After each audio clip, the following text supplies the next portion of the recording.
Niin, ponnistat liian myöhään, niin törmäät aitaan. Nimittäin, Spede on nimittäin tässä nyt niinku kertomassa niinku Niin, tässä on erittäin hyvästä keksinnöstä ja kuunnellaan mitä Spede on mieltä keksinnöstä. Minä olen kehittänyt potkulautaan nimittäin sellaisen, niin kuin näette noissa lasten kiikuissa. Siinä on semmoinen vietäri, joka laukeaa ja sillä pääsee hypättyä aidan ylitse. Katsokas näin.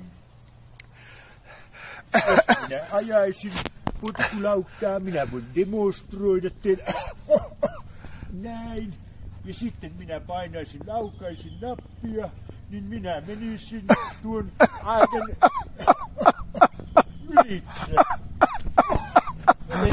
Voi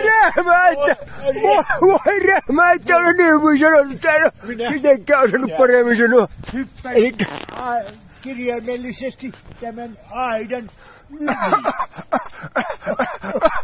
No ette nimittäin taida nyt pääse se aita yli.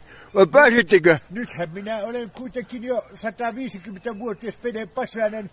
Minä en nyt ponkaisi tämän. Ette vielä pääse aita yli. Kyllä minä kiipeällä pääsen.